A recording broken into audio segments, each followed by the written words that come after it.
All right, so we are about halfway through the year at this point.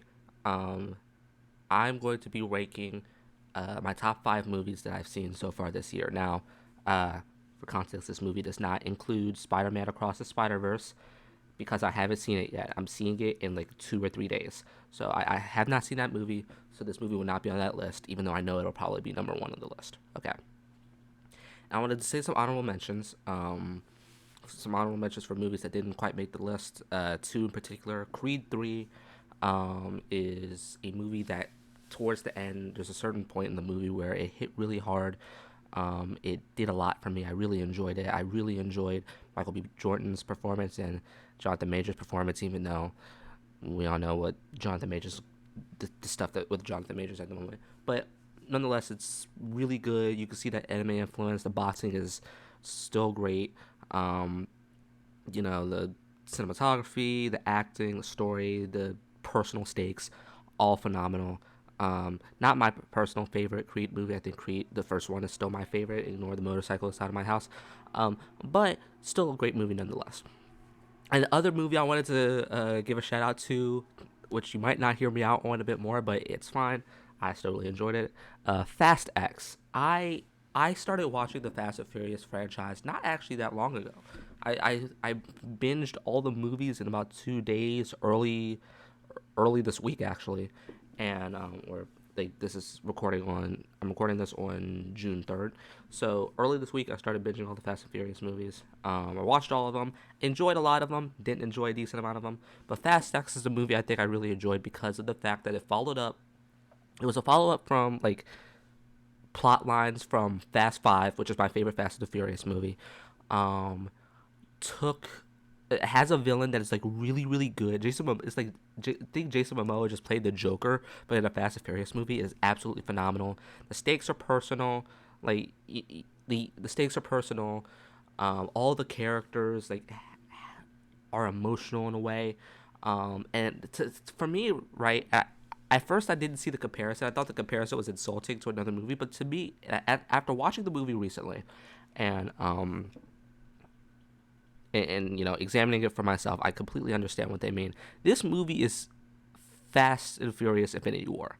That's exactly what this movie is. It's the ending is like a cliffhanger. It leaves a lot to be, not a lot to be desired, but it's one of those cliff. It's there's like two types of cliffhangers for me, right? There's the Dune cliffhanger where it's like there's going to be a new movie. There's going to be a part two. However, unless there isn't a part two, the movie's significantly worse. As well as it kind of stops. It kind of just leaves there. It like just stops there. Whereas Infinity War, a Fast X kind of thing, where it's a cliffhanger where it's like there's so much stakes, there's so much on the line. Granted, I haven't seen Dune in a long time, so I probably have to recheck. That opinion might not be correct, but it's just a movie that I really enjoyed more than a lot of people did. All right, now that we are 3 minutes down, let's get into the actual list. Number five, I'm actually going to say it's the Super Mario Brothers movie. I haven't seen too many movies this year, unfortunately. I'm going to try and fix that over the summer. But for now, number five is the Super Mario Brothers movie. I really, really, really enjoyed this movie. Um, as a Nintendo fan, as a Mario fan myself, I really enjoyed this movie. As a Nintendo fan, yeah, because there's so many Nintendo references. Like one of my favorite references in the entire movie was Mario playing Kid Icarus. That was so cool to me. You can see the freaking Blue Falcon in the background in Mario's room is so cool. But as well as I think the Mario movie is just like everything I wanted out of a Mario movie, right? You had the Mario Kart aspect, the platforming aspect. The story is the story is straightforward. Also moves kind of fast. So there are certain character moments that you don't get to see. However, I still really enjoyed it. I had a blast watching this with some of my friends in the theater. Um, Overall, it's like as a Mario movie, as a movie that is specifically like a Mario movie, I don't I really really enjoyed it. I love the fact that they don't use too much you know music like pop culture music. I love that. I love they don't use it too much because this is an Illumination movie after all. But some of the songs that are in this movie, like the Mario Kart 8 like the Mario Kart 8 like menu theme song and the freaking the star theme is so at the end of the movie is so good. I really enjoyed it. Chris Pratt, I actually don't think he was that bad as Mario. I thought he was pretty good for the context of the movie. I thought he was pretty good. Same thing with Charlie Day as Luigi, Anya Taylor-Joy, Jack Black as Bowser is, I think, just the standout here. Overall, really enjoyed the movie. I would highly recommend it. Number four, I'm gonna say number four is Air. This is a movie about the creation of Air Jordans and the whole Michael Jordan thing, right? Starring Matt Damon, directed by Ben Affleck, also starring Ben Affleck. Um, this is a movie I didn't expect to enjoy as much as I did. I went into this movie like, could be fun. Like, it could be nice. It's like we already know how the story ends because Air Jordans is such a big thing now, and that's the thing with a lot of these movies is movies like this is that you don't you know how the movie like biopics like this you know how it ends, so there's not like a decent amount of stakes. However, Air was really good. I really enjoyed it. The thing about Air for me specifically is that I feel like it's so wildly different from a decent amount of biopics, where it's like it's not focusing on the person the show is about. Like Michael Jordan is focused on the people behind it and the struggles that they had to go through and what they had to sacrifice to get it to work. It's not like Elvis last year, which I love Elvis, I really did, but there are certain things that Elvis that I wasn't like the biggest fan of. I do kind of wish they expanded on some of the stories of the people around Elvis. They did expand on them, but not like. But there's some people around him that was like, they could have done this with this character, this with that character. But I understand this is biopic. There's only so much you can do with the character. Air, I feel like was what I wanted from like my issues with Elvis, I feel like were fixed in Air. I know it's not that great a comparison, but my issues with Elvis, I feel like were fixed with Air. I really enjoyed this movie. I would highly recommend it. If you just want to, nice, comfortable watch. Once again, this has stakes, but it's like personal stakes, not like the for the sake of the world, like, to save the world, blah blah blah. Not those kind of stakes, but like personal stakes that you could really see and kind of the emotion you can relate to. All the characters are very relatable, and I really enjoyed this movie. Number three is actually the movie that I finished most recently. Most recently, I finished watching this movie about 3 hours ago. This movie is called Missing. Um, this is another movie I didn't expect to enjoy as much as I did. I expected to enjoy it, but not as much as I did. This movie stressed me out. I haven't seen Searching myself. I knew this movie came out. I was interested when it came out, but I just never got a chance to see it. Um, I never saw Searching, which is technically the prequel to this, but it's like standalone. It's weird. Um, but I watched Missing, and I haven't been stressed out by a movie in a while, and the reason why is the way the film is recorded is like if the way it's filmed, it's through the computer screen. So every time you see the person, every time you see a person acting, is through a webcam or a phone camera or a TV, like news on the TV or something like that, right? It's great. It's really cool. It's a really cool concept that I didn't expect to like as much.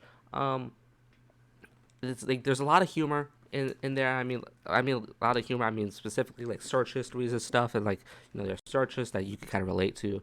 The searches that you make. Everybody's had trouble with searching stuff. It's a lot of fun, that part. But I think thing this movie really excels at is the story and the emotions, right? Where it's like this mother is missing, title, and her daughter, who was really resentful to her in the past, she goes missing, and her daughter just didn't get to say goodbye, and then you kind of you see the story unfold, of how many people were involved in her going missing.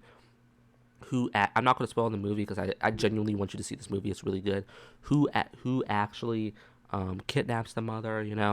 Um, the amount of traction that it gets, the amount of social media attention that it gets, or what that can do to a person, and kind of turn them away and destroy certain relationships. I think Missing um, does all that really well. Now the ending, I think it goes kind of big.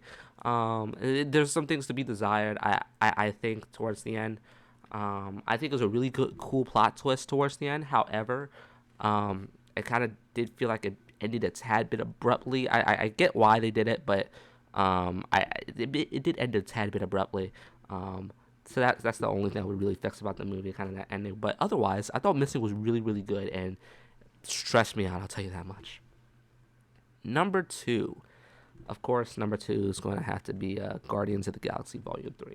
Once again, have not seen Spider-Verse yet, have not seen The Flash yet. I'll update this video when I do see those movies, or at least at the end of the year when I see more movies. But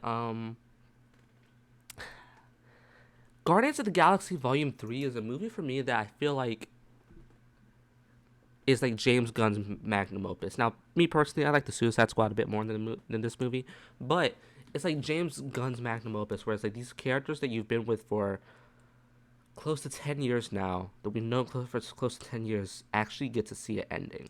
Like, you see the ending to these characters, and it's like, it's so emotional. Like, I'm gonna spoil Guardians of the Galaxy Volume 3 if you haven't seen it yet. I doubt anybody has it, but it's like, one of the things that I loved about this movie is kind of being on edge and then getting a happy ending, right? You're on edge. You watch the trailer. You watch the trailers. You're like, oh, who's gonna die? This character's gonna die. This character's gonna die, right? You come up with theories, and then you come out of the movie. It's like nobody died, and I'm not upset about it, right? Because a decent amount of movies, I feel like if a character dies, it's like a good send off, or it makes sense, but not a single character dies, and I think it's good. I think it's okay. I think it's a really good conclusion to all their story arcs. Of course, Rocket's story arc.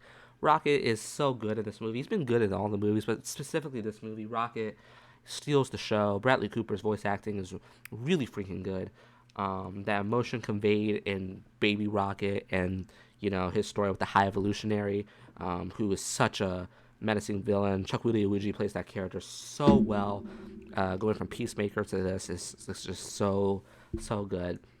And this is the movie I feel like gets me excited for Superman Legacy, for James Gunn doing that movie, specifically because of the fact that he can put heart into his movies. He can put emotion into his movies, and inspire hope, and inspire people to see the better in the world, and see the better in the people next to him, and I next to them while watching the movie, and I really respect that. I think that is honestly perfect for a Superman movie.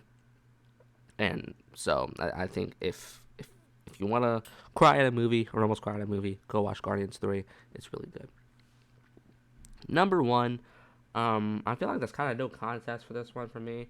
As of right now, once again, I haven't seen Spider-Verse yet, but it's a movie that I really think is like one of the greatest action movies ever made.